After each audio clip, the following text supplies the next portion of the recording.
passion and the power that is the Champ Car World Series returns today to Mexico City. Back in April, the streets of Las Vegas echoed with the launch of the 2007 Champ Car World Series. During the following 7 months, impressive milestones have made this a most memorable season. It was the year we introduced standing starts, leading to incredible drama, wheel-to-wheel dashes to turn 1. It was a continuation of the supremacy of Sébastien Bourdais. His 4 straight titles may never be equal. And we've seen a period of significant growth. Champ Car returning to Europe, dazzling crowds across the continent. This has also been a year of emerging driving talent, from a dynamic new Dutchman to a winning wonder from down under. And of course, a homegrown rookie looking to expand the family dynasty. Now, all the passion and performance that have made up version 2007 of the Champ Car World Series comes to a head in Mexico City.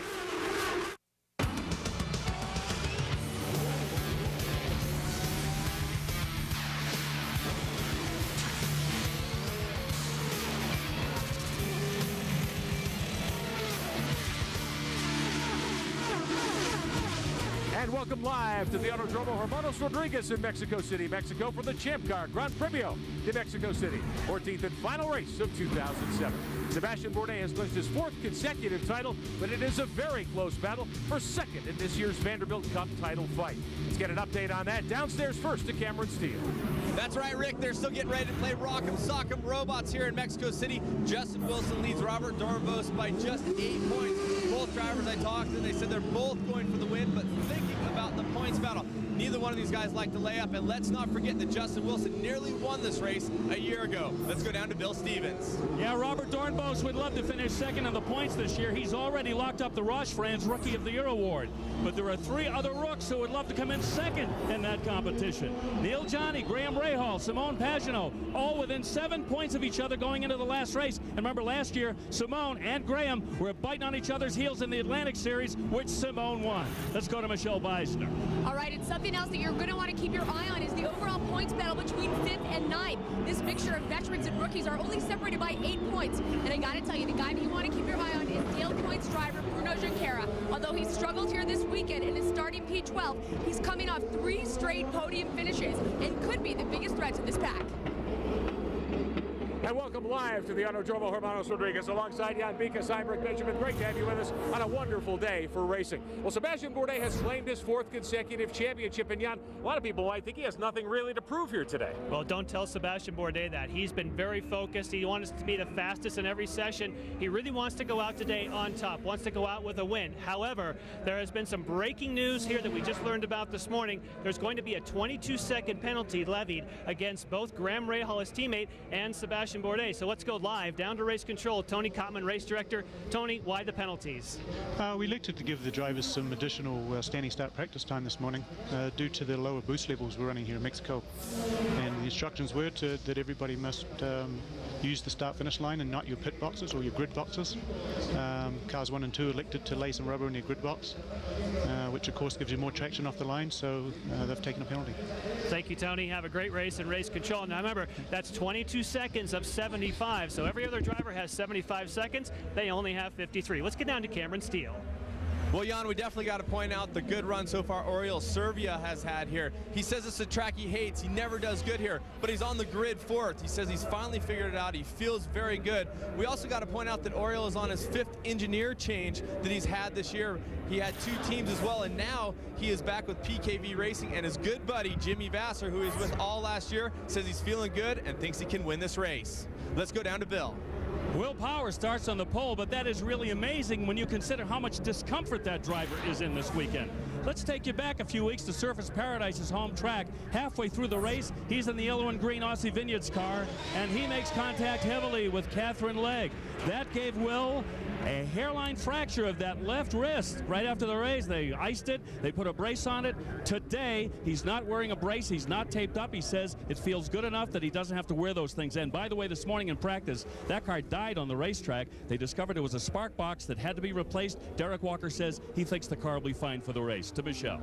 Well, on the day of the last race of the season, it seems that Paul Tracy is finally turning his season around. With a strong performance in Australia and some internal additions, Team Forsyth is finding its groove. Now, when I talked to team manager Neil Mickelwright, he said, you know, it's a shame that this is the last race. At this point, I wish we had 3 or 4 more to go so that we could be a contender for the points battle.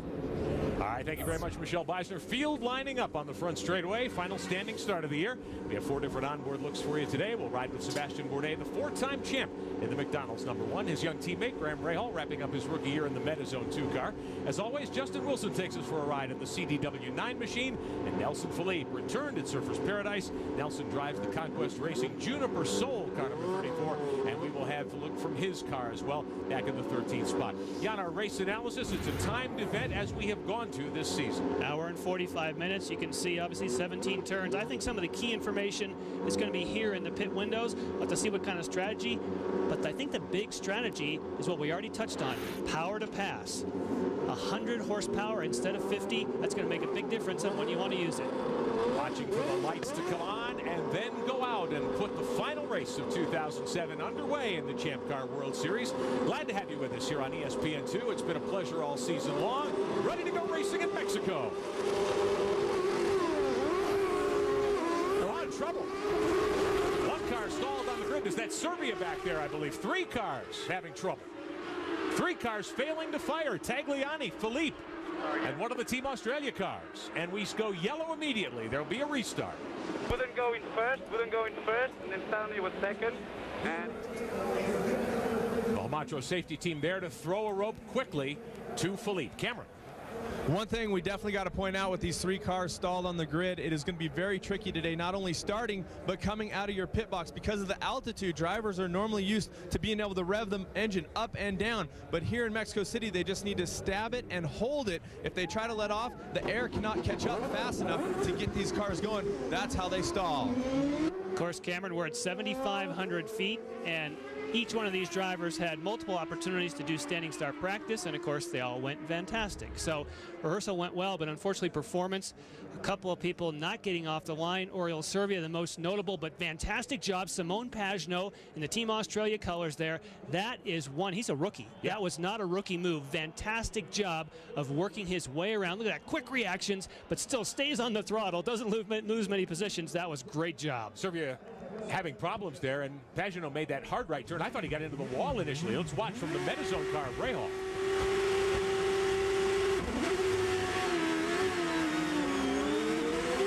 Wow, look how close that is. Paul Tracy right up the middle. Tracy got a great launch, but it was for naught. Caution coming out, and we'll have a complete Well, it's not for naught, because they hold their position. So he gets those positions. It goes yellow, so therefore he picked up a couple spots. So now they will line up in that run. Yes, he stays stationed. So that was a worthy, aggressive move, and it was good that Simone Pagenaud, as we watch Dan Clark here, in trouble as well. Speedy Dan has that matte black helmet on that he debuted back mid-season in the Muirman's Ticketmaster car number 4, and he's getting pushed off into one of the quiet areas. Let's show you what's happened this year with standing starts. They debuted back earlier in the season. And we've had a couple of instances where cars failed to fire, but we've never had any kind of real disaster. This is the first time that 3 cars have failed to fire all at the same time. It's been an exciting addition, I think, to Champ Car World Series racing. And the most notable part about it is that on some of the racetracks where there used to be first turn pileups, Cleveland is a great example, Portland was another, they were clean through the first corner because the speed approaching off of a standing start is so much slower than a rolling.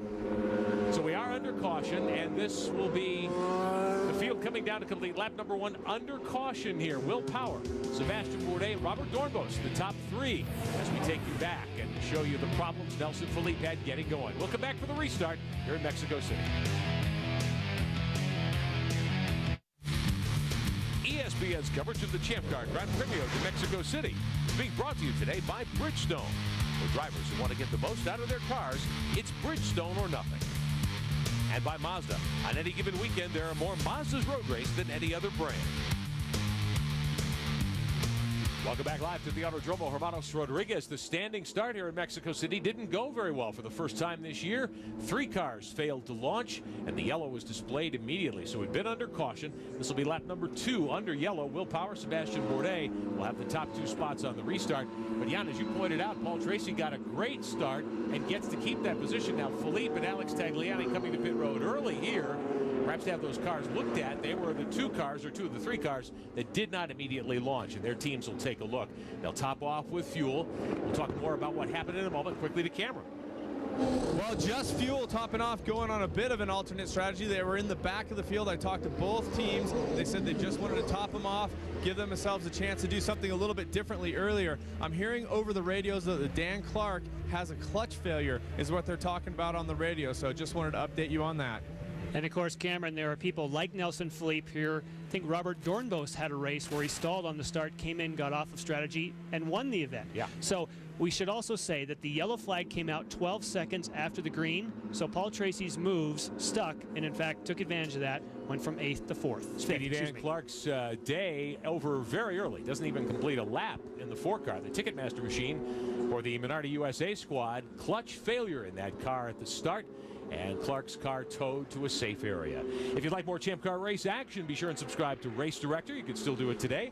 Go to the series website, champcar.ws. You can choose from 6 different camera angles, listen to team radios, check out live telemetry, and much more, all on your home computer at the series website, champcar.ws. Check out Race Director. Field realigning under caution, getting set for a restart hopefully next time by, and Champ Car's race control says the order is correct for the restart. Just a fantastic move by Simon Pagenaud. Now, we have heard from Team Australia that he did, in fact, brush the wall, as you thought he did, Rick. You can see just here, just bumps, but they've been able to look over the wall. He's been able to feel out the car, thinks everything's A-okay. We'll keep an eye, though, on that right rear wheel of the 15 car, the Team Australia machine for Simon Pagenaud. Lights out on the safety car, should get the restart this time by. And we're being told by race control, power to pass is okay this time? Yes, you cannot use the power to pass on the initial start of the race, but you can on the restart. However, they haven't really had an opportunity to get a lot of heat into the tires. So if you hit the button while you're going around that final periltalda, as they call it, you're going to get 100 extra horsepower. We could have a few squirrely moments coming up here. This could be awesome. Now we'll point out, as you may have noticed on the front straightaway, there is a white line painted, and there are those little reflectors there as well. You're not allowed to put 2 wheels over that white line. You've got to stay to the right of that line. Strategy's going to play already, Rick, because everyone said you want to save this 100 horsepower till the end of the race. But right now you're going to be a sitting duck. Let's find out who hits it on the restart.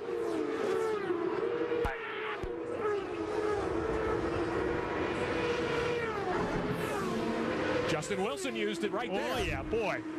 To jump around Bobby D. Now you see what 100 horsepower does for you. Now, the talk earlier in the weekend, and one car may have a problem. We see a car off the pace, it appears, on the inside. Might have been Dornbos.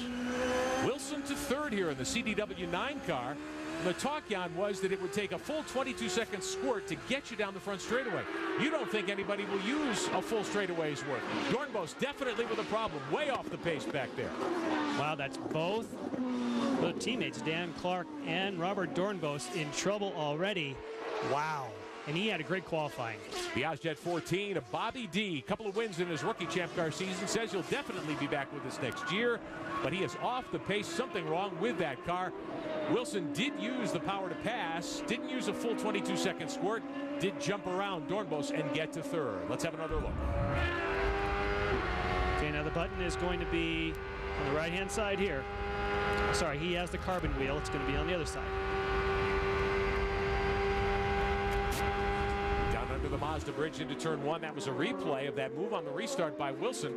The Bridgestone Reds, the softer alternate Potenzas. Sitting 3rd right now, runner-up here a year ago, 2nd in the championship, hoping to lock that down today. And he's the guy, Jan, I think a lot of people are looking at to become the big dog, the dominant player in the series when Bourdais moves on after today's race. Even the Newman Haas team had said pretty much any weekend they went to the racetrack, they always kept an eye on Justin Wilson as their mark, as the person they needed to beat. Of course, the speculation is that he may just slide right into Sebastian Bourdais' seat. Dornbos still in trouble. He is running, it appears, but he is way, way off the pace. We can hear the motor running, but it looks as though I'm guessing that there's something wrong back there with the motor, or perhaps he lost a couple of gears. He's going to make it to pit road under power, but he's already lost one lap to the field. So a tough break indeed for Robert Dornbos, the driver of car number 14 for that Muirman's USA Minardi squad. And it has been a very impressive rookie year with 2 wins so far, but Bill Stevens doesn't look like he'll get number 3 here today. Well, you were so close on what's wrong with the car. Not a transmission problem, a clutch problem. His engineer, Michael Cannon, just told me as soon as the car started down the main straightaway on that restart, the clutch temperature skyrocketed. So they're going to bring him in, they're going to take a look at it. But right now they do not feel very optimistic about getting this problem corrected. Very interesting, because of course that's the same report we had for his teammate Dan Clark. So still in gear, just in case we have to go and start it again. Still in 7th gear. Let's get the engine cover off the side pod. Let's have a look and see if there's anything. It's Michael Cannon on the radio. So Dornbos on pit road with the visor up. They take the engine cover off the 14 car. Will Power leading Bourdais by a second and a half. Wilson back there another 1.2 seconds in third. Paul Tracy has gotten himself up to 4th in the Forsyth Index car number 3. PT, a guy with high hopes, it appears. Neil Mickelwright, in fact, had said, hey, we'd like a few more races this season. Great look on board with Bourdais, and he gets a good look also at the new commemorative, it's not really a paint scheme, it's a sticker scheme, in that it has all of his wins and pole positions for his entire, well, 5 years, 4 championships for Sébastien Bourdais, and that took a lot of real estate.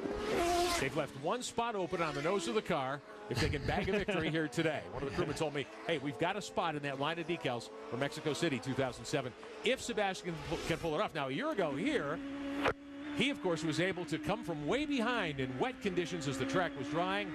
Contact with Justin Wilson on the final chicane before coming to the Peraltada, and he was able to snag the victory to close out his 3rd championship season. Watching the battle for 5th here, Pagenaud and Rahal.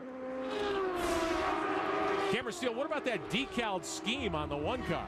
Well, actually, the team was pretty psyched on it, and one of the team members, Pedro Campuzano, came up with the idea, and everybody just kind of looked around, and I think everybody was excited about it, and I know they definitely wanted that pole sticker, which they didn't get this weekend, but I think the 31st win time Paul Tracy for active drivers in Champ Car would definitely be something they'd like to put that feather in their cap.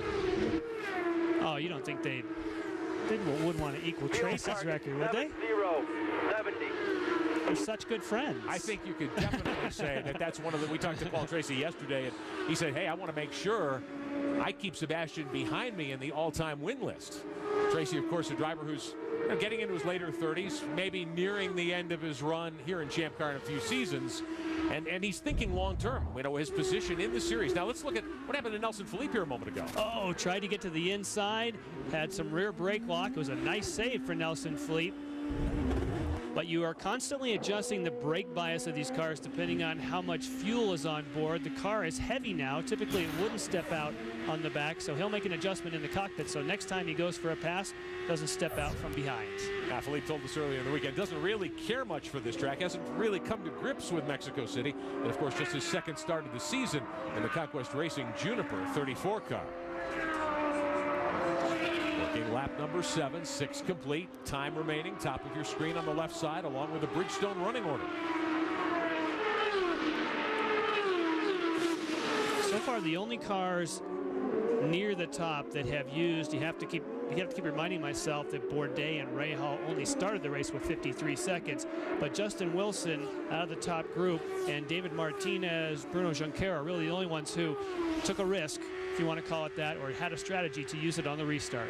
As we ride with Graham Rahal down this 7/10 of a mile front straightaway, the MetaZone 2 car. Quick reminder, grab your mobile device in a couple of moments, participate and vote in our Mazda Virtual Pit Stop. You, the viewer, try to make the right call. Great question coming up today in our Mazda Virtual Pit Stop. For 6th, Rahal and Martinez right behind him in the Forsyth Index 7 car.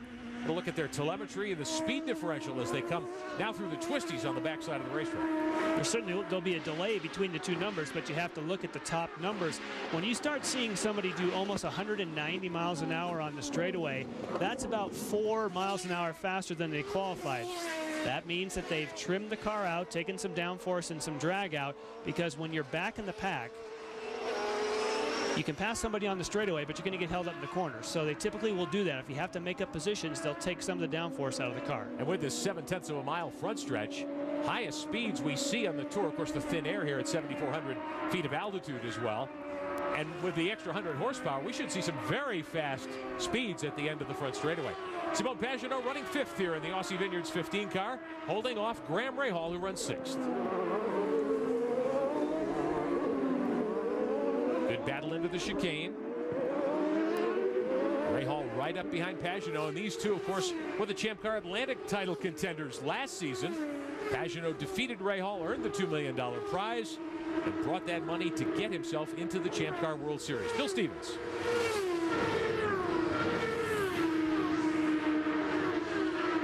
Down here with a dejected Robert Dornbos after a great run this season. What is it like to have it end like this with a clutch failure?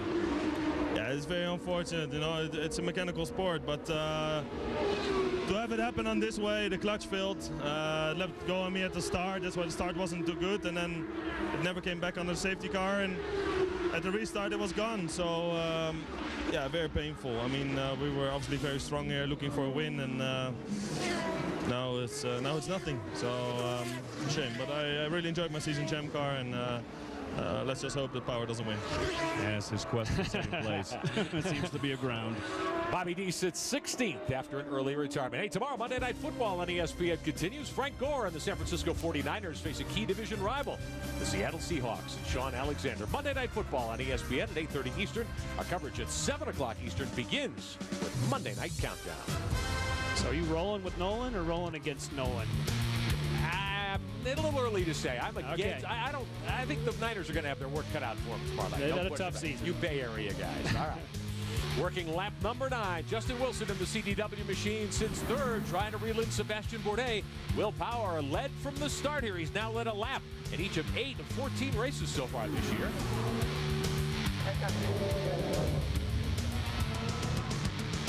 As always, when we come to Mexico City, plenty of pageantry and excitement. The Mexican fans on hand to cheer on 2 of their own, Mario Dominguez and David Martinez. We'll be back.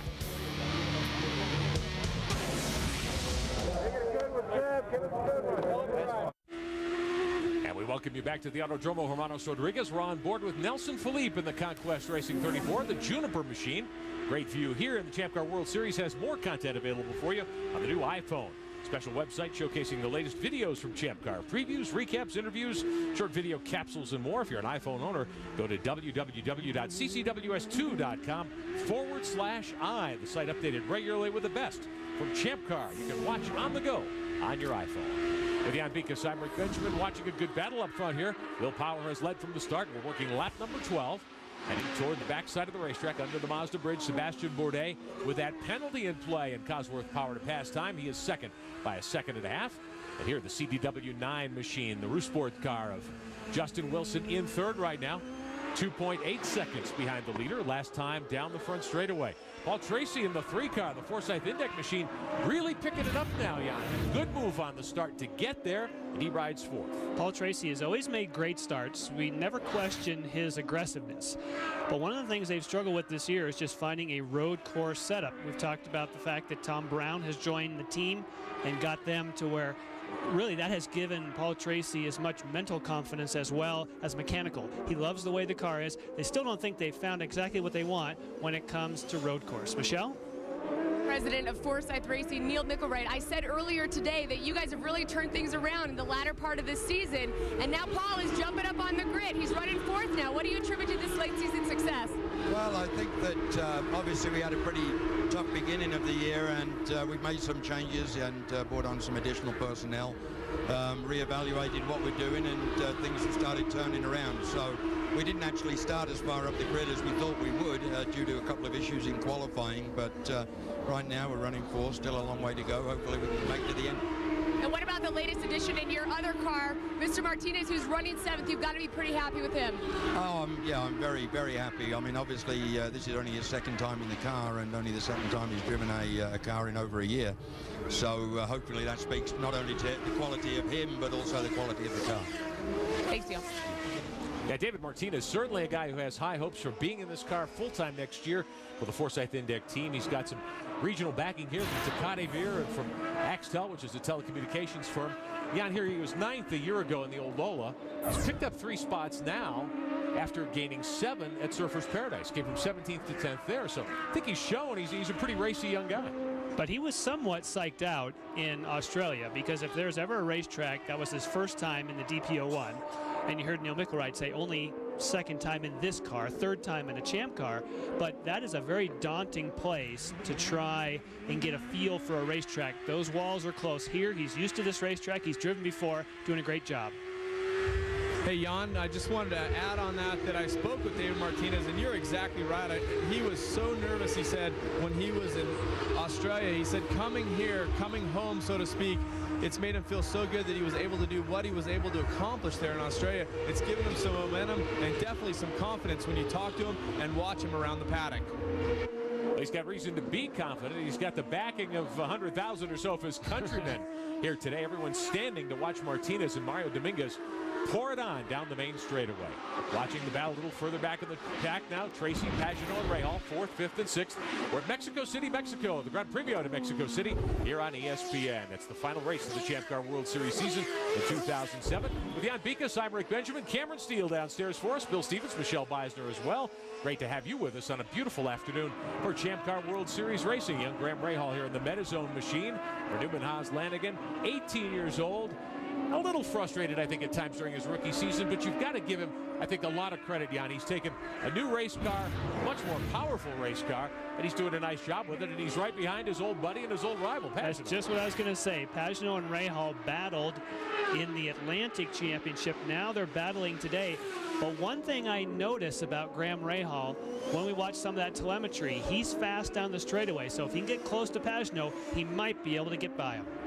And I spoke to Graham Rahal just before the start today, and I asked him about the penalty that was assessed on he and his teammate on the power to pass, and he said he really didn't know how much of a factor it would be. He said it's the way the race plays out. There's just so many different variables, but obviously he wasn't happy about the fact that he's not going to have as much punch as the other drivers. Well, that's how it goes sometimes, but it's not a penalty you can't recover from. It just means that you have to be a little more judicious on your button use and save it for the end of the race. Second in the Roush Franz Rookie of the Year standings. A couple of podiums, including that second at Houston earlier in the season. Well, we talked to some of the drivers in the paddock, asked them to give themselves a grade on this year. Graham Rahal was one of them. Well, I'd say, I think it has to be somewhere in the B. I would say B to C range, honestly, because expected to get a win, hoped to get a win this year, and we didn't. Obviously, we have one race left, which it's always possible. But I think, you know, I've made mistakes, the team's made mistakes. There's been a lot of things. I mean, we really honestly should have been, you know, past Will in the championship by now. Should have been somewhere up near Dornbos. But, I mean, all the bad luck we've had. I mean, it's always difficult to put a season together. And that's what Sebastian's been able to do the last 4 years. And yeah, unfortunately, we just couldn't do it this year. Rahal 14 points behind Will Power in that top 5 battle in the championship standings. Rahal currently 5th, Power 4th. Rahal's got a host of good drivers behind him as well in the battle for a top 5 points position. So he knows he has to kind of watch the back end of the race car as well as try to get forward here in the finishing order today.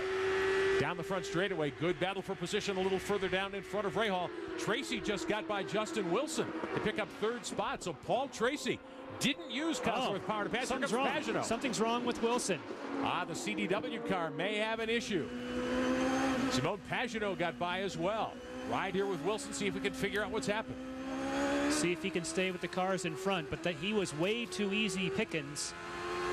Something appears, yep, here comes Rahal. So Justin Wilson, this is a racetrack that he was so much looking forward to because they always have a fast car here in the CDW 9 car.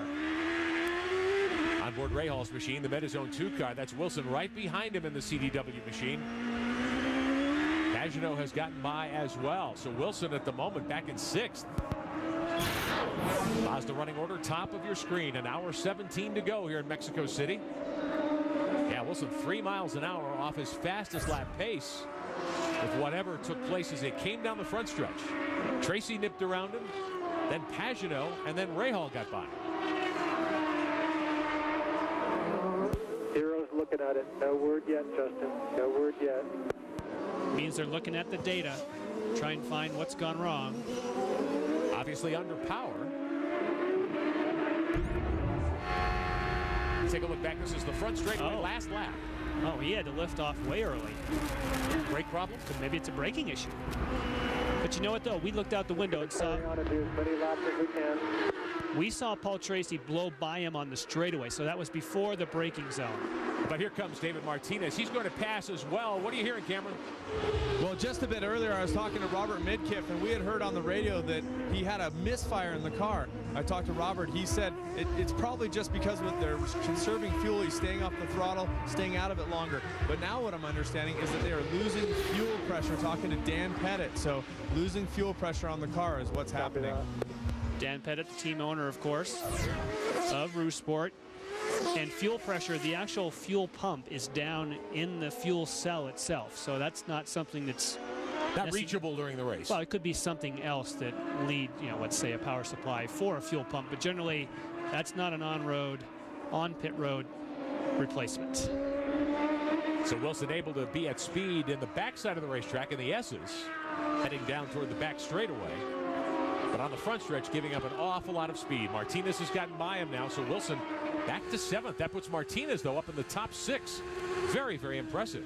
One of the guys I'm puzzled by, of course, Oriol Servia had that problem at the start, was not able to launch, had to restart from deep in the field. He's 10th. Mario Dominguez has gotten by him. So Dominguez 9th. Bruno Junqueira is 8th. Wilson trying to hold those drivers off as he comes around the Peraltada onto the front straightaway. Now we're almost at the front end of the first pit window, Jan, as we take a look at Dominguez and the PKV car, the 22, the pay-by-touch machine of Oriol Servia. So we might see some of these guys roll the dice, you think, and come in early here? This would be the time that you would, because you would be able to pit and still make it in only one more stop. But that's kind of rolling the dice at this racetrack, because traditionally there's not a lot of yellow. Oftentimes there's a yellow flag. Funny enough, just like this year, there's a yellow early off, but then typically the cars tend to run. I mean, anything's possible, but the way the early strategy works, you have to get a full course yellow. If you don't get it, you've wasted. You want to stay out there. Well, there's a look at Mario Dominguez, the native son, the official driver of Mexico City. This is his hometown. The new Tecate livery on the PCM 28 car. And Mario with high hopes coming in here. He's leading the 22 car. That's Servia, the PKV pay-by-touch machine. Dominguez with a lot of pressure on him this week, but also a lot of pride and joy, I think, that he's able to be here back in the race car with that Tecate backing. There is Servia in 10th spot. Good battle for 9th. Now, Oriol Servia, one of the drivers we spoke to earlier in the day, to get his self-imposed grade on the season. Scale, that's pretty easy. I would think it's an N from Nomad. I've been living in so many different teams that it's not even funny. But overall, I think we were able to get the best out of every situation, and it was kind of a pleasant year, actually. Interesting. He jokes about having driven for so many different teams. He also said, now when I go to the autograph session, I can't remember what number to put down. Back with PKV, where he drove last year, had high hopes of returning full-time. It didn't work out for him, but he's really landed, I think, in a good place right now. He and Dominguez having quite a battle for 9th position. That's Mario in the silver Tecate machine. Right behind him is Servia in that blue pay-by-touch car. You might want to hang the nickname on him of maybe Suitcase Servia. That might be a good thing. Pick up the uniform in the suitcase and carry it to a new transporter for a new weekend. Well, time now for our Mazda Virtual Pit Stop, where you, our viewers, try to make the right call. Our question today, who's been the biggest surprise in Champ Car in 2007? Use your mobile phone. Text A if you believe Robert Dornbos is the answer, B for Bruno Junqueira, or C for Oriol Servia. 55333 is the number. Standard texting rates apply. We'll have the results for you of our Mazda Virtual Pit Stop a little later in today's broadcast. 18 laps are on the board for the leaders. And this is the front end of what we expect to be the first of 2 pit windows. And we will see if any of these drivers decide to pit early here. Michelle, what about the PKV team strategy? Well, team owner Jimmy Vassar of PKV, how bad did that stall at the start affect Servia? Well, put us at the back. We gained a little bit of a window to maybe make it in 2 stops if it stays green from here on out, and it's been getting good mileage and move it up. So, we'll see. We got a good battle here with Dominguez. I think we're looking all right. Are you asking him to conserve fuel?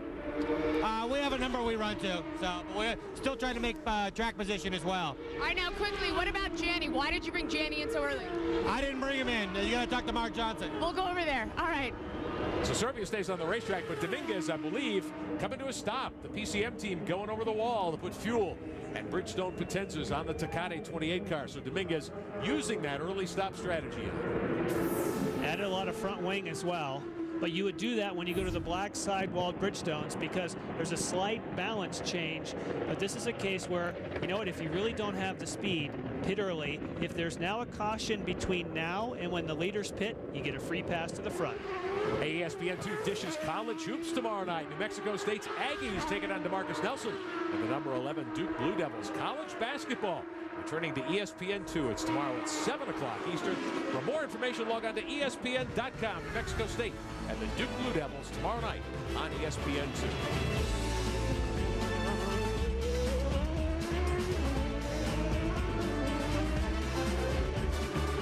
Up front, it is still Will Power in the Aussie Vineyards 5-car. He's led the first 19 laps here today, and he hasn't gone to the Cosworth Power to Pass button as yet. Sebastian Bourdais, 0.6 of a second back, trying to win in this final start.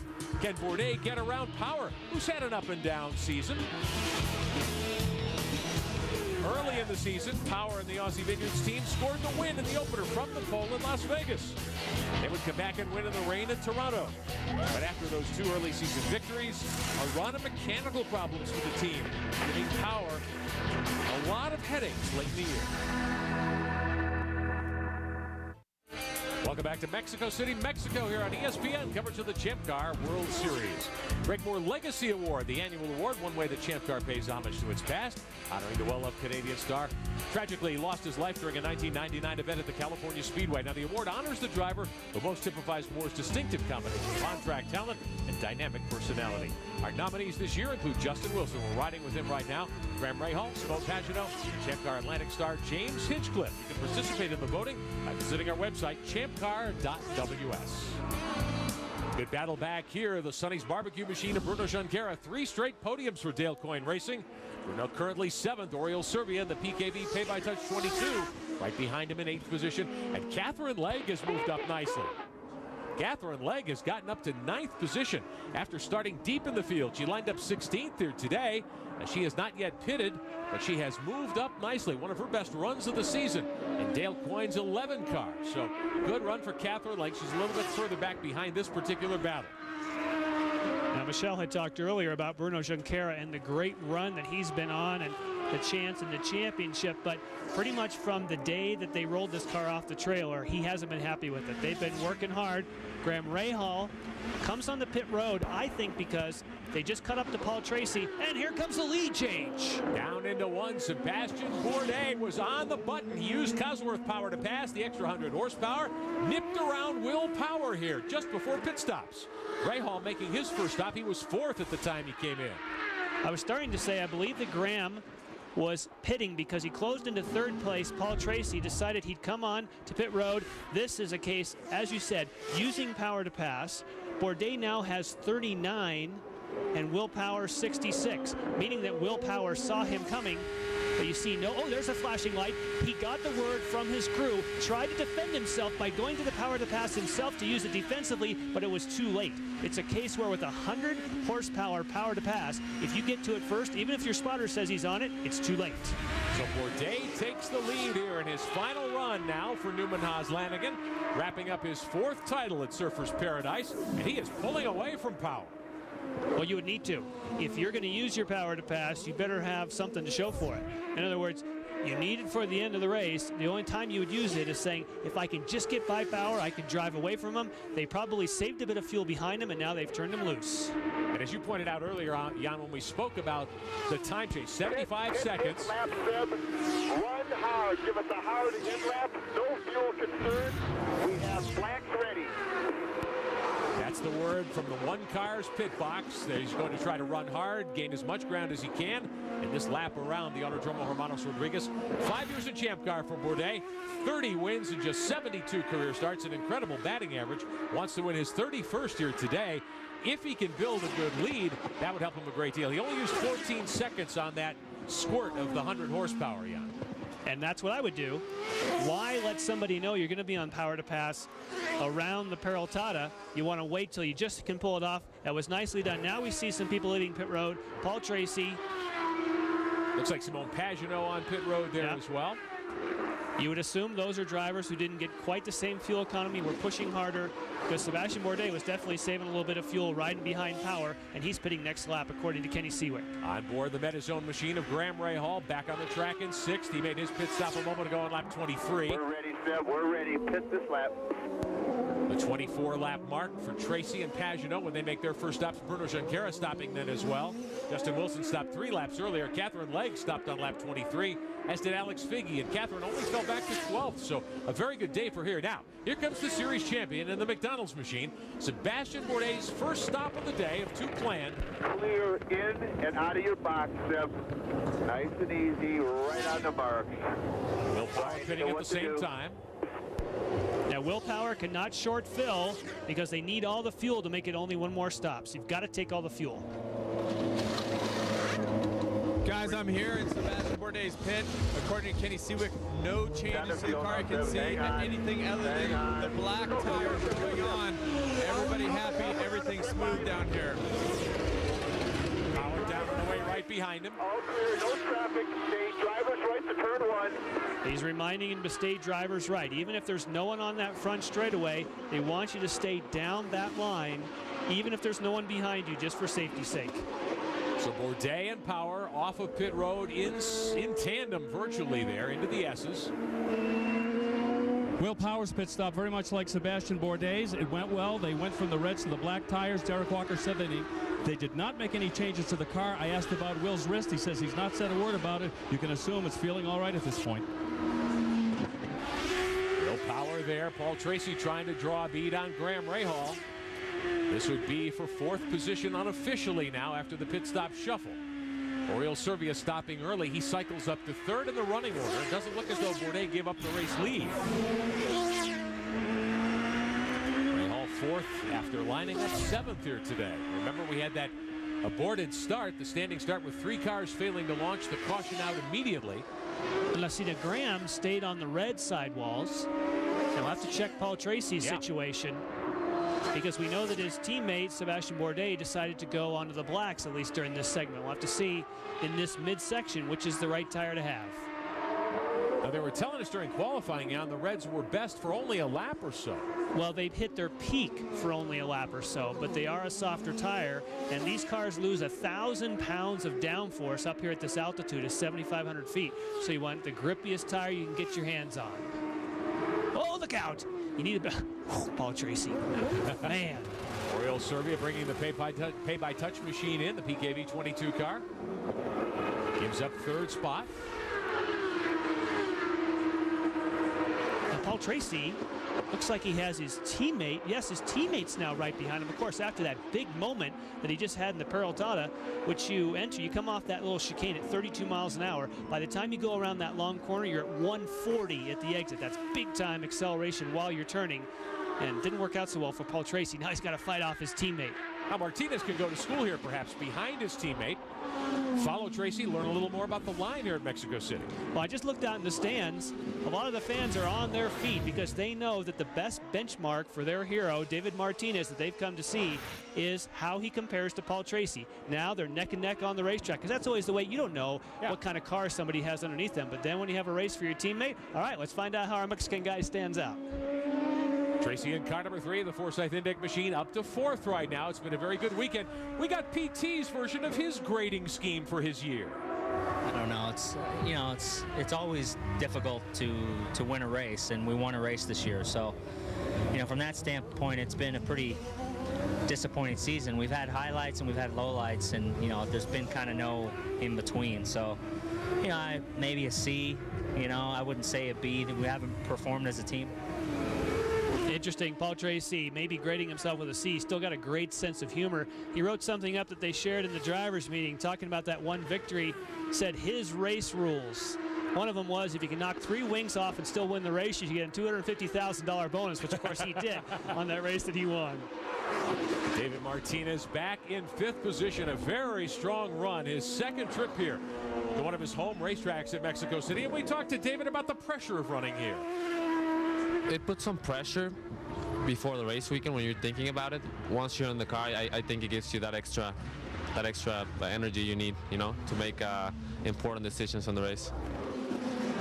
Well, after the first cycle of pit stops now pretty much complete for everyone, Martinez has moved himself up to 5th behind his teammate Tracy. It's Bourdais, Power, and Rahal. The top three, Tracy, Martinez, and Pagenaud next in line. Now, Justin Wilson, we heard earlier about the fuel pressure problem. He obviously lost speed on the front straightaway at one point. Several cars passed him, but Justin is cycling around in 7th position right now in the CDW9 car. But here's Martinez in that Forsyth Index 7 machine with help from the Axtel folks here in the Mexico area in the country, as well as the Tecate beer folks. Bill Stevens. Down here with Michael Cannon, the race engineer for Robert Dornbos. We thought you guys maybe were throwing the towel in. You're repairing the car. Must be for the points. That's right. I mean, if Will Power wins the race, gets a point for the fastest lap, then he passes us in the championship. All we have to do is go out there and take that away from him. We're going to fix the car, and that's what we're going to do. Is it feasible that you can get the car repaired? Yeah, absolutely. They've been here for 20 minutes. I'd say we're about 80% done, so we'll be out there in about 15 minutes. By the way, Justin Wilson's team, very aware of what's going on. They've had a fuel pickup problem with their automobile. Their team has been told, keep an eye on Dornbos, see if he gets back out there again. Very interesting. Of course, there is that additional championship point, as Michael Cannon said, for fastest lap. Now, to think that you can take a car apart, put it back out there, well, I guess if you were out there running solely for the fastest lap, you'd send it out there on light fuel. Sure. In Reds. qualifying trim. Yeah. And just simply go out there and try and get that. Oh, where there's also some points just for obviously bringing it home. Well, Sebastian Bourdais wants to close out his season and his Champ Car career with a win here in Mexico City. Tomorrow, Monday Night Football on ESPN continues. Frank Gore and the San Francisco 49ers and a key division rival. They'll battle the Seattle Seahawks and Sean Alexander. Monday Night Football on ESPN at 8:30 Eastern. Coverage begins at 7 Eastern with Monday Night Countdown. Bourdais got a 2.5-second lead over Will Power. Bourdais' teammate Graham Rahal trying for his first career victory. He's 3rd right now. Can he get to the top step of the podium? We'll find out when we continue in Mexico City.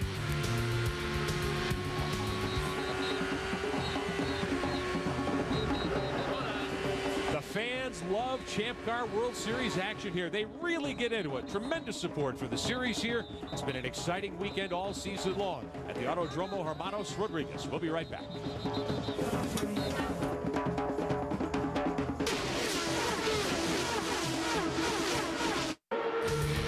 ESPN's coverage of the Champ Car Grand Premio to Mexico City.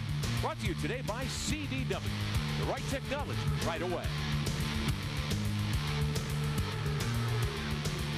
Welcome you back to the Autódromo Hermanos Rodríguez. 100,000 folks here this weekend to enjoy the Champ Car World Series. Always one of the most colorful and passionate groups of fans.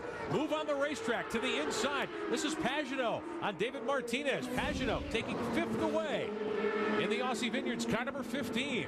And he the used rookie a little contender, bit, yeah. Used a bit of power to pass just at the very end. I think that's the way to go. I think when you get close to someone, you wait till the end of the straightaway to use a bit of it, because if you used it the whole distance of the straightaway, you lose obviously that many more opportunities to use it later. Alex Tagliani pitting the PBS Securities 8 car below us as we watch this battle. Martinez in the Forsyth Index 7 machine looked like he wanted to try to come back on Pagenaud in the twisties there, but it's hard to do that once you give up that momentum.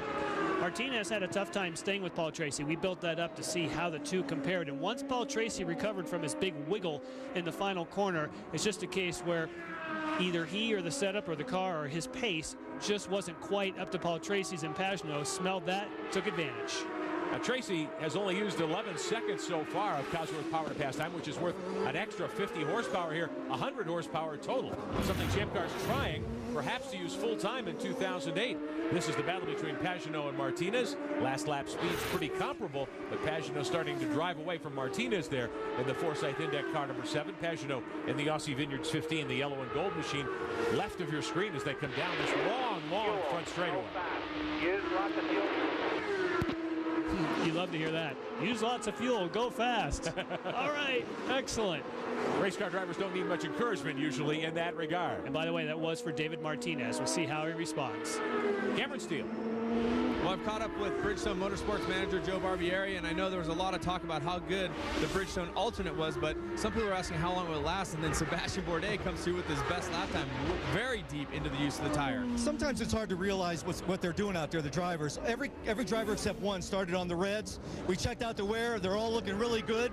Now they're going to put the blacks on and really maybe go out. We don't know if they're saving fuel or doing what, but I know that we're trying to do our best to make the racing really exciting for the fans, so we're going to go right after this race, have have some meetings, talk with Champ Car, see what we want to do, and come up with a better even program for next year. Right on, Bridgestone, always doing a great job. Let's send it back up to you guys. All right, looks as though the Minardi Team USA squad has just about finished buttoning up Bobby D's car. We're going to bring Robert Dornbos right back on the racetrack. Yeah, this will be fun. Not only do you want to make sure you stay out there in case someone falls out and you do more laps than they do, but you're trying to get that championship point for fastest lap in the midst of another race going on. This is good stuff. Sebastian Bourdais on top by 3.2 seconds over Will Power. Bourdais in the McDonald's #1, trying to cap off his 5-year run in the Champ Car World Series with what would be his 31st career victory. We're at the Autódromo Hermanos Rodríguez in Mexico City, Mexico, to close out the 2007 Champ Car World Series season. It is the Gran Premio de Mexico City, the final round of this year's Champ Car World Series, along with Jan Bikas, I'm Rick Benjamin. Downstairs, we've got Cameron Steele, Bill Stevens, Michelle Beisner for us. It's been a dandy battle up front so far between Will Power and Sebastian Bourdais. Power on the pole here, led from the start. Bourdais used Power to pass to get by him at the end of the front straightaway several laps ago, and those two have hung pretty much even. Now Bourdais starting to add to the lead. 3.2 seconds on Power last time by. Jan, you've got to wonder here, we're about halfway home in this thing. Power's got that damaged wrist, ligament damage, a couple of broken bones. He went with no brace, no tape, as Bourdais tries to lap by Alex Figge. We take a look back at Simone Pagenaud now, who runs 5th after having gotten by David Martinez. I'm wondering if Will Power's wrist might be bothering him a bit now.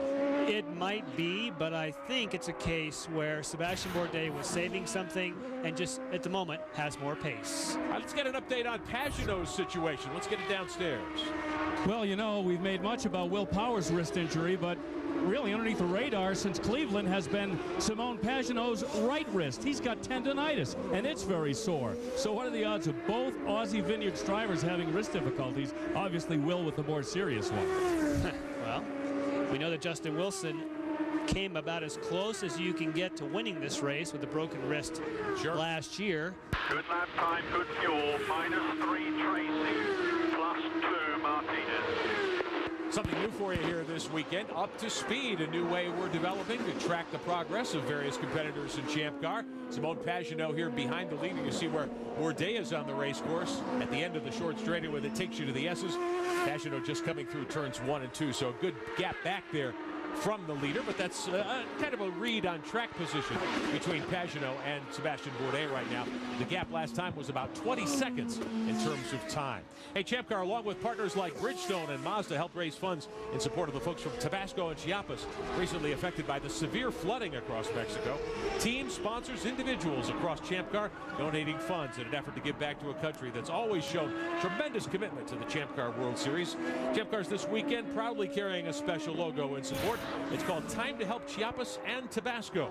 Champ Car will be posting a link on its website for fans to make contributions to the Mexican flood relief efforts via the Red Cross. And we salute all those working to improve conditions in Tabasco and in Chiapas as well. Battle here on the racetrack. Justin Wilson in the CDW machine. The 9 car, he's got Oriol Servia back there in 8th. This is for 7th and 8th. Servia in that PKV racing car, the pay-by-touch 22. He is starting to reel in Wilson. And for Justin Wilson, when he made his last pit stop, we listened into the radio, and he said sort of in a dejected tone, saying, you know, guys, the car is great, but what can you do when your engine is not quite giving you the power? He's got some type of misfire, electrical, some kind of issue that's preventing him from keeping the top speed. And unfortunately, he'll probably be a sitting duck here for Oriol Servia in a couple laps. Into the long front straightaway, 7/10 of a mile. Servia drawing a bead on Wilson. They move drivers left for turn 1. Wilson able to stay in front of Servia and hold on to 7. 47.5 minutes of racing to go. 35 laps are complete here at the Autódromo Hermanos Rodríguez. And Suitcase Servia drawing right up on the back wing of the CDW machine. He wants to be full-time Servia. He's going to unpack the suitcase somewhere, right? Yeah. But there's no question.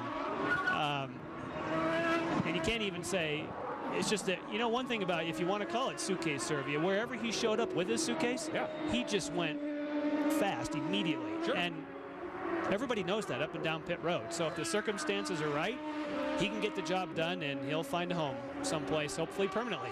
And he's one of the great characters, I think, in the series, too. Always very friendly, very eager to talk, and very media-friendly, media-savvy guy, and very, very quick on the racetrack. Plus, he's the only driver that actually travels a karaoke machine to every event. So there you go. He keeps others entertained. Brings the party with him. Yes. Onto the front straightaway now. 100 horsepower on tap today when you hit the Cosworth Power to Pass button. Here's who's used what so far. Will Power's in pretty good shape. He's got the power and the power to pass. Junqueira also, but again, you want to have the power to pass and the pace to go with it. So we'll have to see how this shakes out. What would really make a difference is if later in the race you had a full course caution. Then the people who had already used a lot of power to pass would be in serious trouble. Justin Wilson continues to run in 7th spot. Michelle Beisner. Ken Deagle, manager of track support for Cosworth. Now that we're halfway through this race, how is that extra boost on that power to pass going to affect the outcome? I think you're already seeing it start to affect the outcome. Even a car that's not set up very well, if it's behind you, it's going to pass you. It's happened several times already early in the race. Now we understand, obviously, that you guys are the only ones that can touch or make adjustments to the engines. What kind of adjustments did you have to make with this high altitude? We had to do a lot of fuel mapping and a little bit of wastegate adjustment. But by and large, the equipment we have all year works well here. Thanks a lot.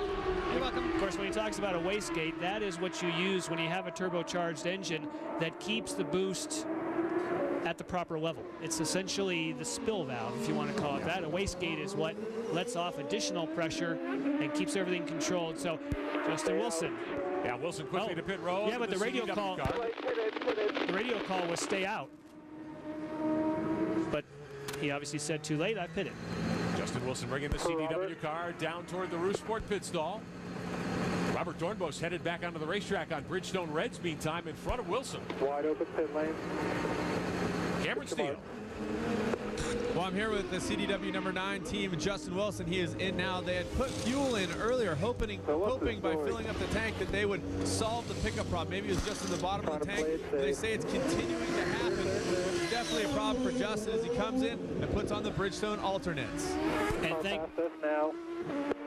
thank you, Cameron, for I forgot about that it was more of a fuel pickup. I had said earlier electrical misfire. That's right.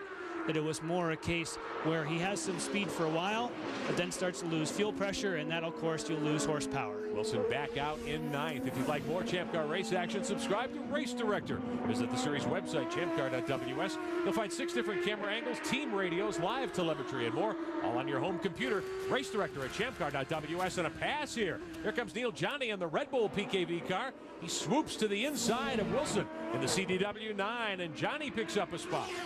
And that was a case, you saw the flashing light on the back. That was power to pass in a different place than the front straightaway.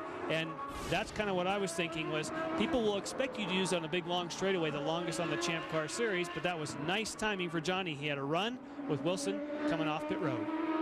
One of the busiest places this weekend has been Neil Johnny's pit. Yesterday they changed the engine in that car, and then today in practice Neil says, I don't like it. It doesn't have enough power. So his PKV team did a second engine change. Counting the engine change that his teammate Oriol Servia had on Friday, that's 3 engine changes for that team this weekend. Been a busy bunch as far as the engine rooms of those 2 race cars are concerned. And we need to take our hats off to the PKV team. Both the Red Bull bunch with the 21 car and the Pay-By-Touch squad, the 22, being wheeled by Oriol Servia.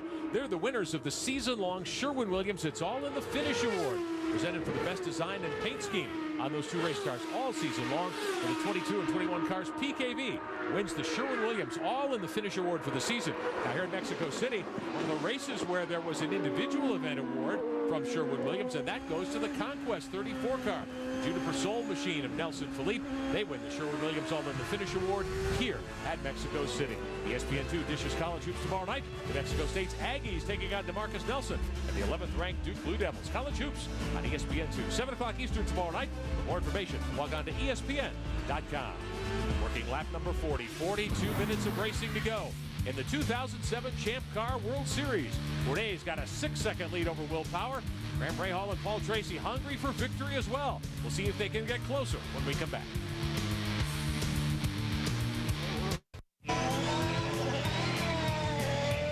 Cooper Tire presents the Champ Car Car Atlantic Series powered by Mazda rookie Frankie Hnos, who had a very busy week last week. You were in Las Vegas for the SEMA convention promoting the Hands on the Wheel campaign, and now you're here.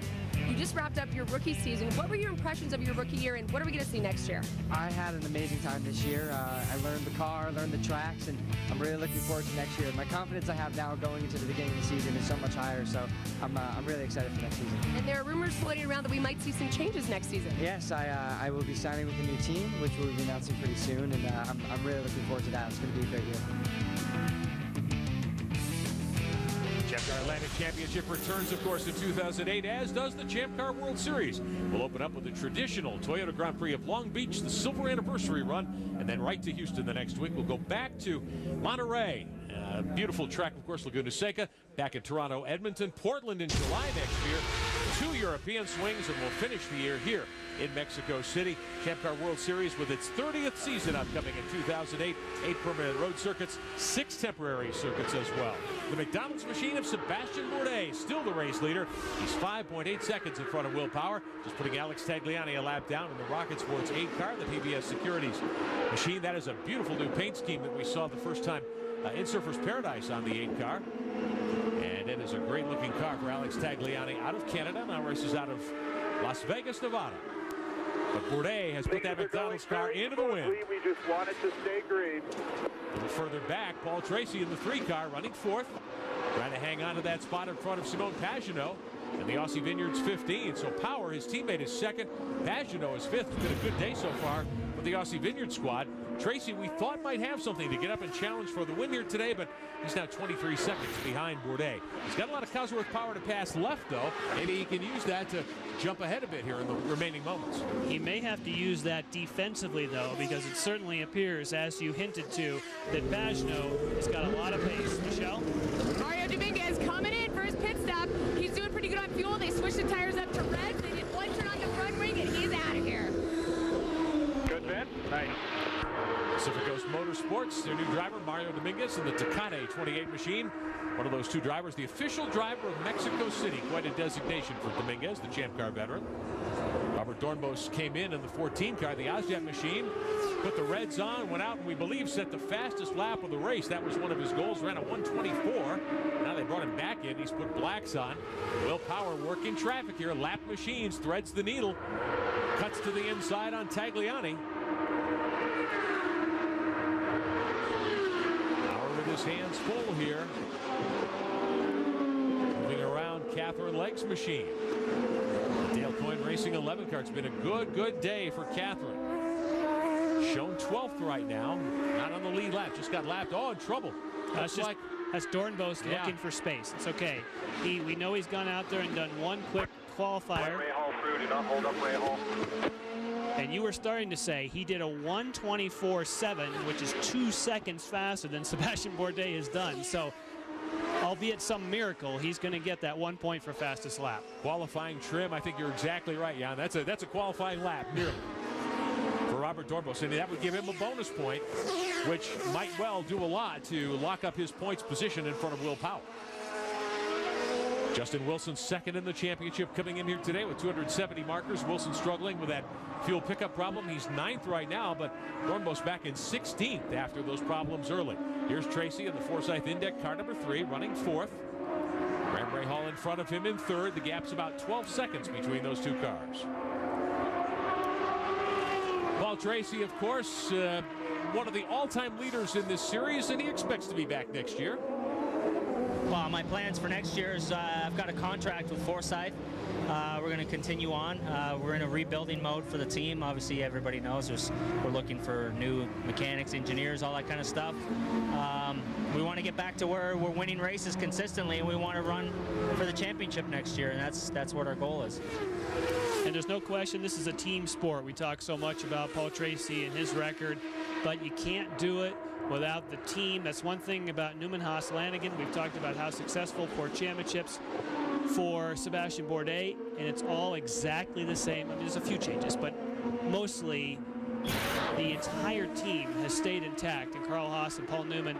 And now Mr. Lanigan also keeping that team intact, and that's one of the keys to this teamwork sport. Well, Tracy's got his hands full there, getting by the lap car of Alex Figge. Simone Pagenaud closing in on Tracy. A tight battle for fourth. Champ Car World Series available for you with more content on the iPhone. The latest videos from the Champ Car World Series, previews, recaps, driver interviews, video capsules of our latest events. If you have the iPhone, go to ccws2.com/i. The site's updated regularly with the best from Champ Car. You can watch on your iPhone on the go. These two on the go right now, fighting over fourth position in the Gran Premio de Mexico City, the finale for 2007 in the Champ Car World Series. Thoroughly have enjoyed this season. Hope you've enjoyed our coverage all year long here on the ESPN family of networks. We look forward to a great 2008. Wow, Pagenaud taking a lot of curb there. And that bus stop chicane was added to the circuit last year to slow the cars down a bit before they come to this Peraltada, this 180-degree right-hander that dumps you onto this very fast long front straightaway. These cars are so fast now, and Jan, the new DP01 car, incredibly quick here compared to the old Lola. 1.6 seconds taken off the track record here in qualifying. It has a bit more downforce and it has more efficient downforce. So when you take a car like that to altitude, it'll be pronounced how much better it is. This is a place where you are seeking all the efficient. You can't throw all the widgets on the cars to make them have even more downforce because it'd slow you on the straightaway. You need good, efficient downforce. The DP01's got that. Simone Pagenaud is having a great run. I spoke to him just before the race today, and he said that his car has been almost as equally good on blacks as it is on reds, and he was thrilled with the way the car ran on reds earlier this weekend. So right now, he feels that he has a car that can really, really get the job done. Well, Pagenaud's definitely got the whip out here with 45 laps complete. Hey, you can join Champ Car and all of its partners. Support the Hole in the Wall Camp Lap Leaders Program. Make a donation for every lap led by your favorite driver. Log on to the series website, champcar.ws. Make your donation, find out more. Will Power's led 23 laps. Sebastian Bourdais 22 to this point. But Bourdais got the lead by 11 seconds now over Will Power. Bourdais driving away from Power. Tracy with his hands full. Pagenaud, really, he's right there. He's right up under the rear wing of the Forsyth Index 3 car through that very tight chicane and out onto that right-hand sweep. Oh, he's going to pit. Oh. Man, I was all ready for him to go for the Power to pass. He's going to make a pit stop. Well, here's the situation as Graham Rahal pits as well, Cameron. He's coming your way in the Metazone machine. Front wing, guys. Down one turn. He is here, and they're talking about adjustment to the front wing. You see him putting the Bridgestone black sidewall tires on. Says he's been happy with it. You can see the adjustment to the wing. Run hard, run hard. Stay low all the way to turn one. Instructions to Graham Rahal after his pit stop. Catherine Legg out behind him. Here comes Pagenaud, wrapping up what should be his final stop of the day as well. Rahal giving up third to come to pit road a little early here on lap 46. Power and Bourdais able to stay out a little longer. And yeah, I was going to point out the battle between Tracy and Pagenaud. Tracy able to run an extra lap as well. It's always better if you can run longer because you're going to be out there longer with a lighter car. Oh, in trouble for the 7 car. The Forsyth Index machine of David Martinez, the Monterrey, Mexico native. We're hearing that he is done for the day. His visor is up, the car is off. Fans standing here in the huge front grandstands at the Autódromo Hermanos Rodríguez to salute their countrymen. Martinez in his third start had gotten into the top 5 earlier. And it looks as though engine woes will put him behind the wall before the checkered flag today here in Mexico City. Bourdais driving off into the sunset at the moment. Will Power 12.7 seconds back. Bourdais still got 30 seconds of power to pass in the bank. That 22-second penalty for practicing starts from his grid position. Here comes Paul Tracy onto pit road. Nordbos is down there too. Michelle. I'm down here with David Martinez and his crew, and we're taking a look. It looks as though Martinez has got some problems with his gearbox, but Tracy just sped off. I mean, he cannot be stopped right now. Everything seems to be looking good for Tracy over here. Paul Tracy with a set of Bridgestone Reds, the softer alternate Potenzas. He is down and away. Ran a lap extra over Simone Pagenaud, so that may well be the margin that keeps Tracy and here we go, though. Down the front straightaway. Here they come. I think Pagenaud's got him easily. Outside of Tracy. So Pagano drives around Tracy. He was already up to speed. PT maybe with a little slower time on pit road. Well, I think it was the in and the out lap. Here comes our leader. We knew that Pagano... And out of your box. This fuel's going to be a little quick, guys. Nice solid stop here. Right on the mark, Seb. Cameron Steele. Well, I'm here with Sebastian Bourdais' crew, and originally he had called in the radio and asked for a tire pressure adjustment to the rear and a wing adjustment to the front. Then he called back in and said, never mind about the wing. So Sebastian, happy with the way the car is going, and he's away. Let's go to Bill Stevens. Will Power's into the pits. They had the red tires, the Bridgestone Occidental tires out. They changed their mind. They put blacks on the car. No other changes to the car. I asked Eric Walker why the change. He said they may have a radio communication problem with Will. They asked him a couple of times what tires he wanted. He did not respond, so they decided to go red and then to go black. All the way to the outside. Run hard.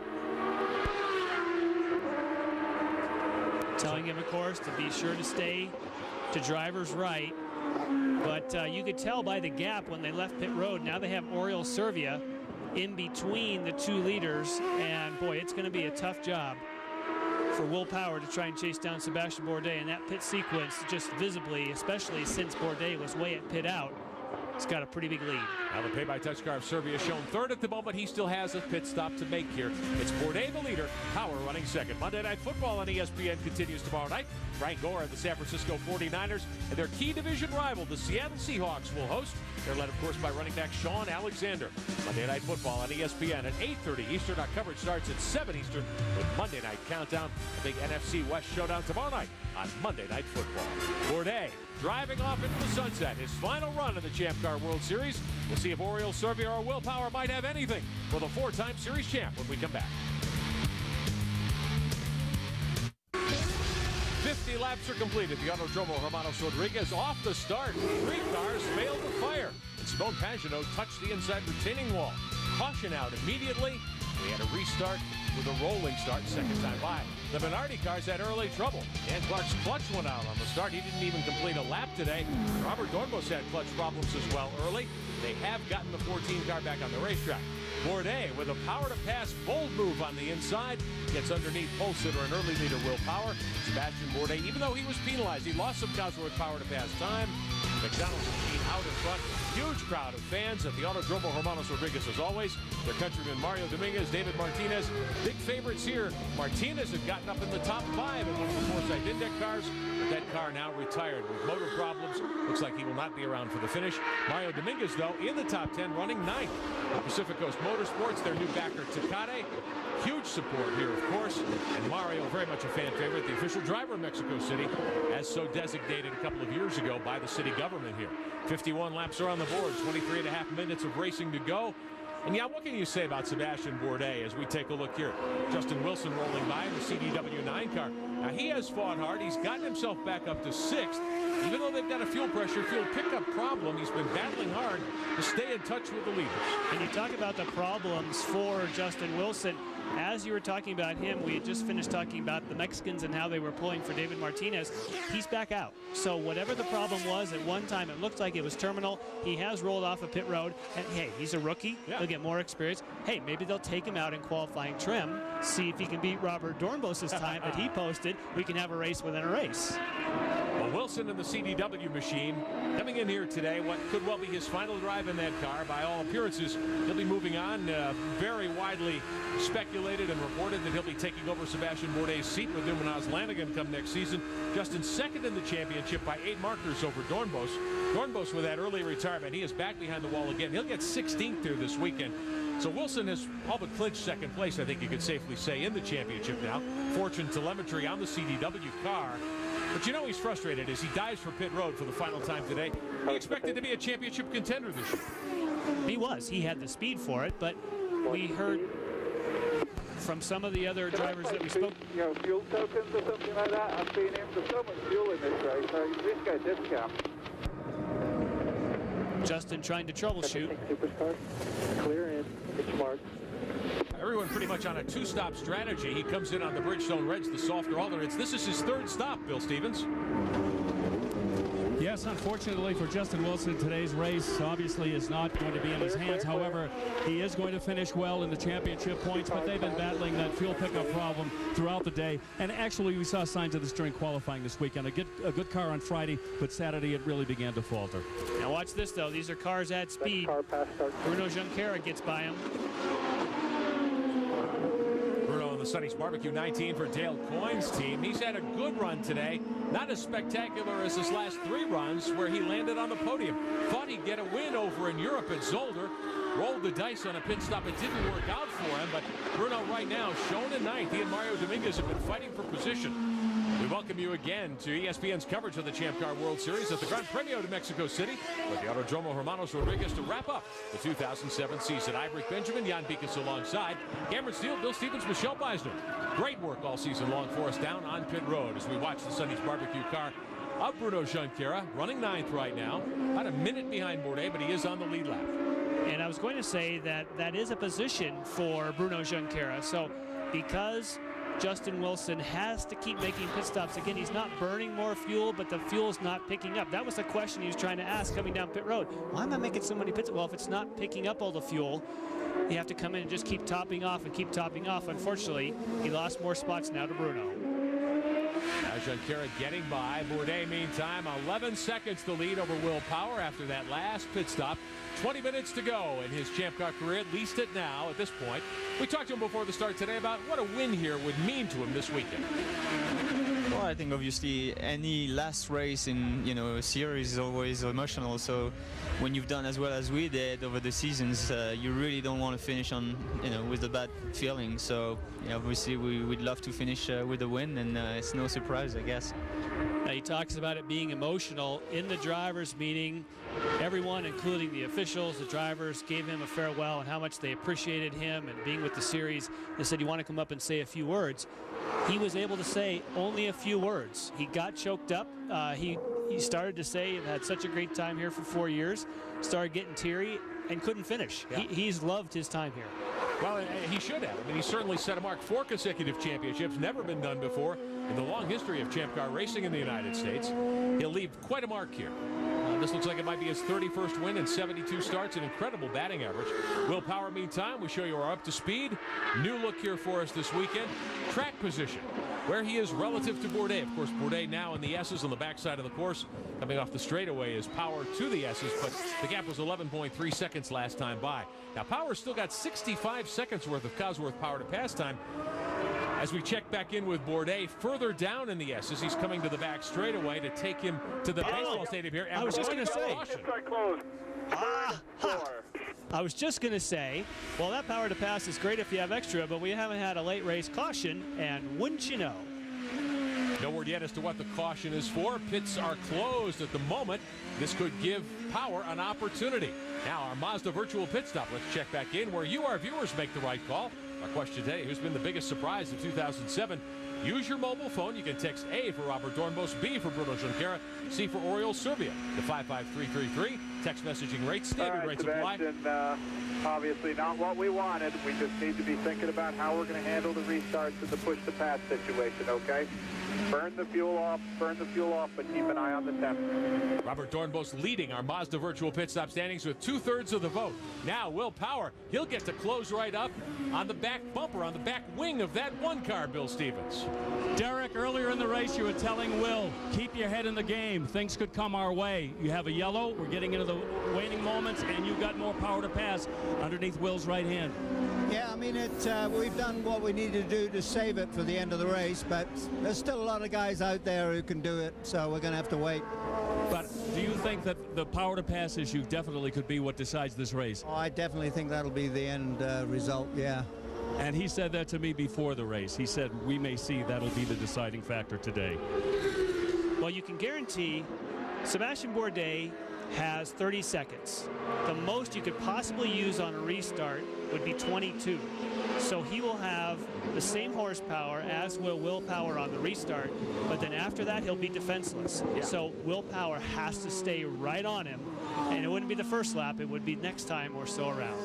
We're inside 17 minutes to go. Should be about 13 or 14 minutes of racing action when we go green. Mario Dominguez getting set for the restart. He was part of a big effort by the Champ Car folks as well as PCM earlier this week to visit a local orphanage. Earlier this week, the Pacific Coast Motorsports drivers brought gifts to the orphans at the Ajulam Orphanage. It's great when you can see the kids and when you can see that they smile because you're here, they see someone different, to come and talk to them about something different like racing cars. Even though this is a very small thing, insignificant, if everybody in the world did a small thing to help others that are less fortunate than you, it will be a much better world. So it's a great opportunity, and I welcome it with open arms, and I hope I can do a very good job this weekend for all these kids and put Mexico's name high on top of the podium. Mario certainly a fan favorite here. The folks from Bridgestone also helping in that effort to provide toys for the orphans at Ajulam Orphanage. And our hats are off to Bridgestone, Pacific Coast Motorsports, and Mario Dominguez. If you'd like to see more of Mario and his amazing journey to one of the orphanages here in his hometown, log on to the series website, champcar.ws. Under full course caution. We'll come back on the restart. Will Power will have a shot at Sebastian Bourdais as the laps wind down in Mexico City.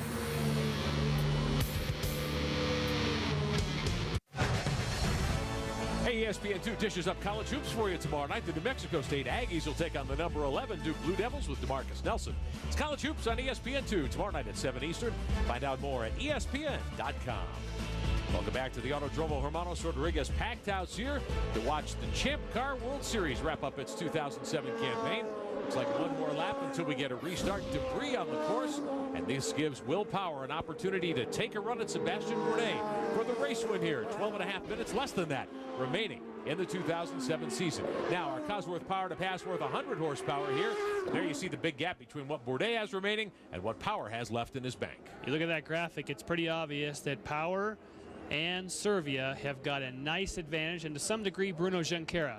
So that is what really the topic of conversation has been since the 100 horsepower increase has been talked about, that you had to save it. And funny enough, a penalty and having to use it to take the lead now makes this man vulnerable. All right, Cameron Steele, what are they saying in the McDonald's pit stall? Well, there's a smile on their face. Craig Hampson has been with Sebastian Bourdais all 5 years, and your engineer, 4 championships. And you guys are laughing a bit. Caution comes out. You guys aren't happy about it. You guys feel a little bit like sitting ducks here because Power does have more power to pass. Yeah, sure. We had a 11-second lead with the McDonald's car, and then that all evaporated because I guess there's a front wing end plate out there somewhere. The power to pass is a big deal here. It's a lot of speed, and he has twice as much as we do right now. Sebastian's really got his work cut out for him here. I'm not saying he can't do it, but this is going to be really hard. It's just a shame that yellow came out. Well, you guys have done some great things together. This must be a little bit gut-wrenching to see it all coming to an end. Yeah, I mean, I'm sad. We've accomplished great things. Sebastian has done just remarkable stuff for the McDonald's team and Newman Haas Lanigan Racing, and we're going to have a new chapter, and we'll see how it goes. But, yeah, I'm very sad to see him leave.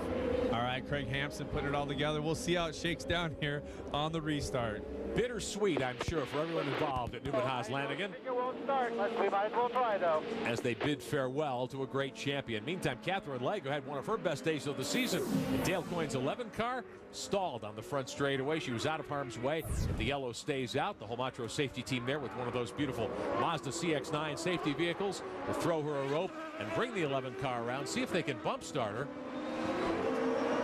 And she's right in front of us, not sure. It looks as though that car will not fire. So it looks as though Catherine will have to get a push onto pit road, and they'll have to do some work on the 11 car.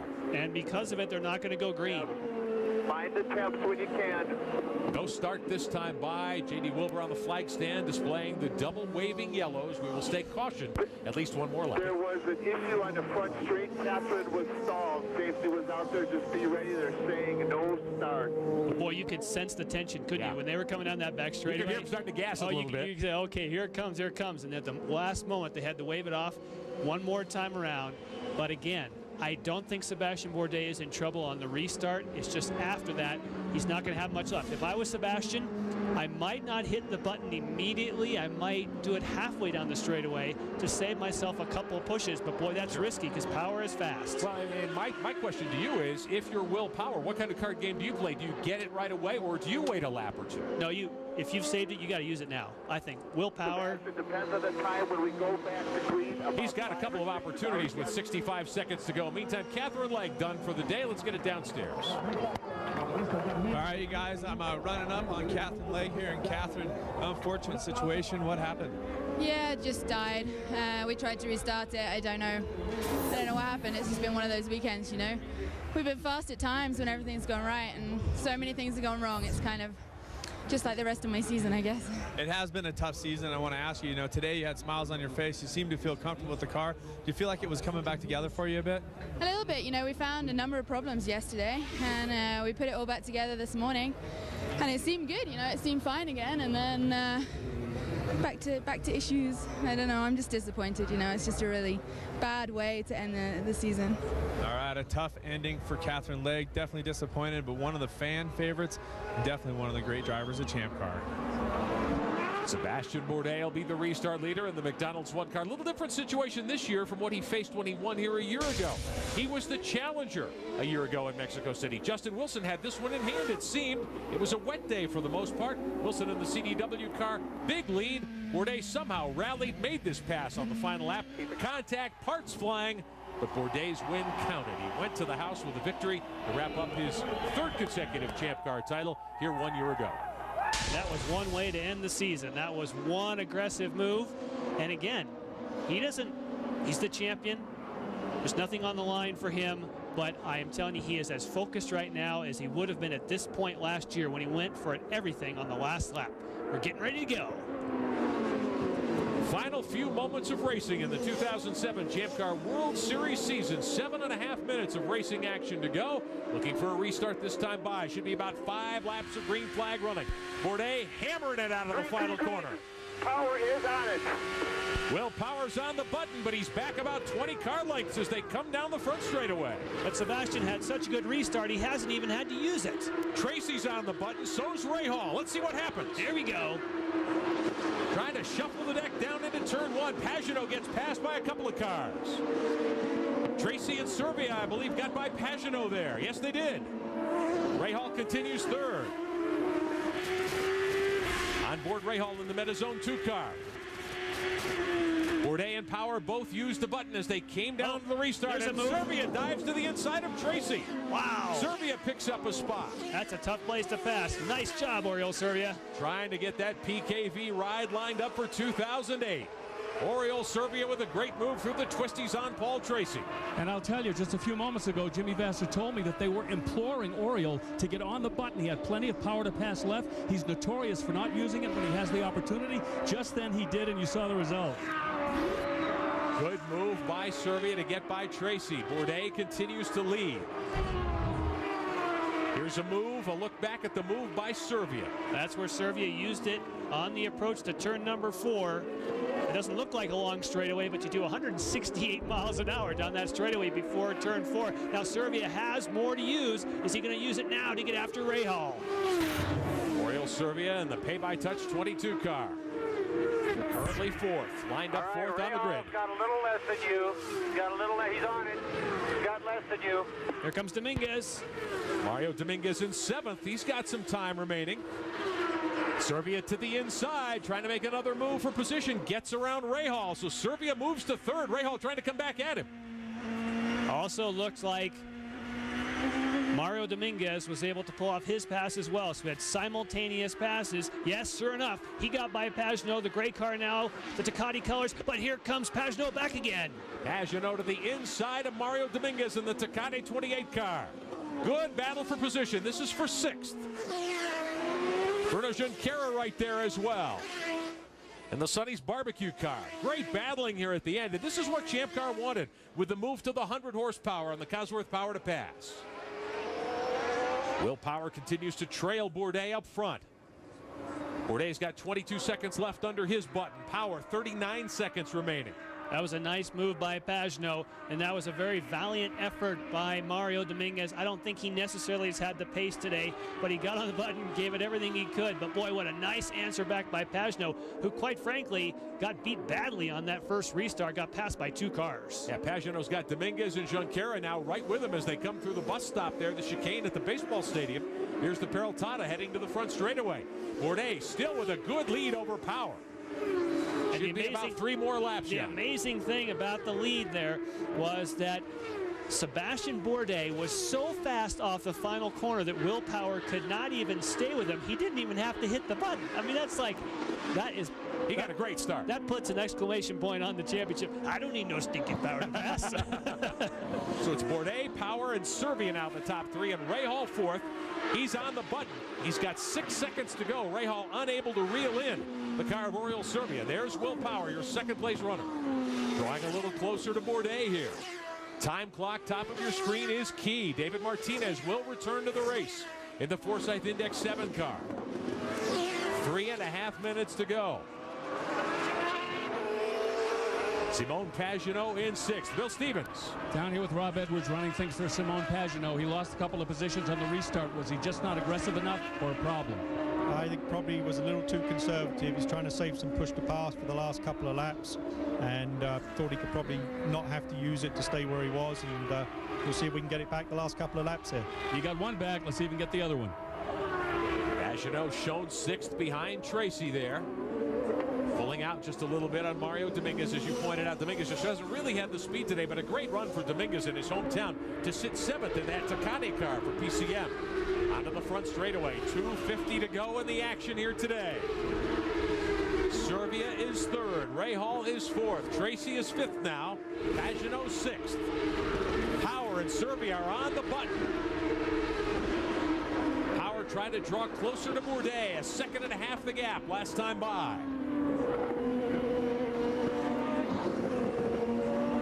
Here's Rahal. Here's Tracy. 4th and 5th. Tracy on the Bridgestone Blacks. There's your leader, Bourdais, in the red and yellow McDonald's car. You can see the gap he's built up over Power.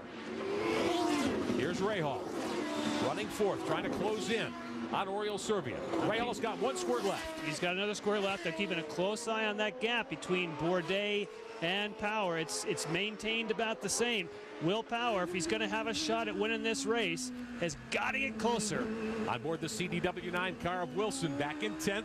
He's got 8 seconds of power to pass time remaining, but he has that fuel pressure, fuel pickup issue. Trying to get up on Neil Johnny and challenge for 9th. Battle back here, Bruno Junqueira in 8th, trying to hold off Johnny. And trying to chase down Mario Dominguez as well. Inside 2 minutes to go. There'll be 1 more lap. Don't know if we have time for 2 more. 62 complete here in Mexico City. Now Johnny is out of power to pass, so he's not going to have anything happen in here. But Bruno Junqueira still has some left. Bourdais still the leader by 1.5 seconds over Power. 1 to go. The signal from J.D. Wilbur to the leaders. Serbia and Power on the button. Rahal's on the button. Tracy's on the button. Down the front stretch for the final time. In 2007, Neil Johnny there. Everybody using what they've got left in the bank. Dominguez trying to hold off Junqueira for 7th. Bourdais is still the race leader. There's the Sonny's Barbecue car of Junqueira. It's been a great end of the season run for Bruno. He will not get to the podium this time. He's able to hold off Johnny for 8th right now.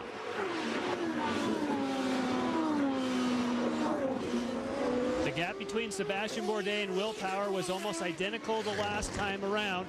So Will Power still has a little bit of power to pass left, but just amazing to me on this final lap that Sebastian Bourdais, who we thought could be a sitting duck, simply just drove away with less power to pass from Will Power. Now here's Power. He's got 12 seconds left in his power to pass bank. Bourdais held on to his. He's got 22 seconds left, so the scales have turned again. Bourdais into the Peraltada. Final time in the Champ Car World Series in 2007. Bourdais on his way to victory. Power has nothing left for him. Bourdais is going to close out his 4th straight championship. Jim Swinton waves the checkered flag trackside. The McDonald's team and Newman Haas Lanigan wins again in Mexico City. Congratulations, all you guys. Bourdais defeats Power. Serbia gets to the podium for PKV. Rahal and Tracy round out the top 5 in Mexico. Nice job for Mario Dominguez, hanging on for 7th. Great run for that Pacific Coast Motorsports team. Certainly one of their best runs of the season. Their first year in Champ Car. Bourdais caps off his 4th consecutive championship season with another race victory. 31 career wins in his 73rd start. We'll come back and talk to the champion when we return in Mexico City.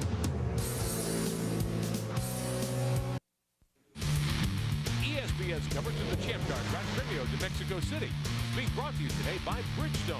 For drivers who want to get the most out of their cars, it's Bridgestone or nothing. And by Mazda. On any given weekend, there are more Mazdas road race than any other brand. The fans have certainly gotten their money's worth today at the Autódromo. Hermanos Rodríguez capping off the 2007 Champ Car World Series season. Their countrymen Dominguez and Martinez turned in good efforts, but the big winner once again, champion Sébastien Bourdais. Cameron. All right, Sébastien Bourdais, 5 seasons, 4 championships, 73 starts, 31 wins, a winning percentage, and he's congratulated by all of his team here. Newman, Haas, Lanigan, Sébastien. Another awesome performance, almost 43% winning percentage in your Champ Car career. It's got to be a great moment here for you. It's unbelievable. I mean, I can never thank these guys enough for everything they've done to me. I was just crying like a baby in that lap, and man, it was just nobody where to finish this off. The emotion's starting to come through. The restart, were you worried about power? Yeah, because obviously he had like 3 times more power to pass than we did, and you know, this car was just, the Magnus car was just too good today. All right, a great performance. Congratulations, Sébastien. Thank you. Sébastien. All right, guys, Sébastien Bourdais, another great performance. Let's throw it back upstairs. Bourdais caps off an incredible run in the Champ Car World Series. Started 2nd today, got around Will Power, who led the first 23 laps, and Bourdais was headed to the house. Power comes home in 2nd. Oriol Serbia with a terrific run, I think, to 3rd for the PKV team. Really had to battle back today. Let's get the thoughts of the runner-up today, Bill Stevens. Will Power, probably the most unrewarding job in motorsports is playing catch-up to Sébastien Bourdais, but you got to be happy with your drive today. Yeah, it was at last we got on the podium. I mean, we've qualified so well this year. We've had a bit of bad luck in the races, but it's really good to finish on a high. It would have been nice to win. I mean, the car was too loose for me coming on the straight here, and I kept having to back off, and Sébastien got me, but you know, good learn for next year, and full credit to Team Australia, Aussie Vineyards, Derek Walker and Craig Gore. They've you know, certainly delivered as far as pace goes this year, and we'll be back next year to fight for the championship. How'd your wrist hold up today? It's fine. Once it warms up, it's no problem. It's only when it's cold in the morning it hurts. You did a great job, Will. Thanks. Back upstairs. Thought Power had something there for Sébastien Bourdais at the end. Didn't quite work out that way. And that was the telltale. He said that his car setup, he couldn't hold it flat out around the final corner. Sébastien Bourdais could with some great driving skill, and that's the way to put an exclamation point on a great 5 years. Cameron? All right, well, I'm here with Oriol Serbia, who the media is all around, of course, and Oriol, a great performance, coming all the way back to the podium after a tough start. It was a fantastic race for PKV and myself. We had a little bit of bad luck at the start. The engine just died before the green, so I had to restart me, start last, but after that it was just an amazing race. The car was awesome, really fast. I'm really proud of all the crew and myself because I'm really bad at this track, so I'm really happy how everything went. I'm very proud how we finished the season. Congratulations again to Oriol Serbia. Send it back upstairs. Great top 3 run today for Oriol Serbia at 1 point, 16th after stalling on the initial start. Well, our Roush-Franz Rookie of the Year standings, Robert Dornbos had locked up that title earlier, the 2 wins this season. Graham Rahal moves to 2nd in the standings ahead of Simone Pagenaud. Rahal 2nd in the Rookie of the Year chase this year. Bill Stevens. Graham, probably mixed emotions. I know you wanted a victory before the end of the year, but to finish 2nd in the Roush-Franz Rookie of the Year, that's quite an accomplishment. Yeah, I mean, the key today obviously was to get a win, but secondly, we needed to finish 5th in the points and 2nd in rookie points, and we did it. We did a great job today. I was bummed for the team not to get a 3rd, but at the end, the car was just a little too nervous. We couldn't quite keep ahead of Oriol, and he had a lot of push to pass, so on this long straightaway, it's tough to stay ahead when someone behind you's got 100 more horsepower. Congratulations. Thank you. Graham Rahal has a lot to build on, I think. Some podiums this year. Great team that he's racing for, and we look forward to great things for him in the years to come in the Champ Car World Series. It's been a wild one here in Mexico City. We certainly have enjoyed being with you here at the Autódromo Hermanos Rodríguez and being with you all season long. 14 great events. We look forward to more next year. Sebastian Bourdais leaves as a great champion, 4 consecutive titles. Brian Beekes, Cameron Steele, Bill Stevenson, Michelle Beisner, I'm Rick Benjamin. We say so long for now from Mexico City. Sebastian Bourdais, the race winner, and your 2007 Champ Car World Series champion. This has been a presentation of ESPN, the worldwide leader in sports. Thanks for watching our coverage all season long. We look forward to joining you from Long Beach next spring. Coming up next on ESPN2, it is The Contender Uncut.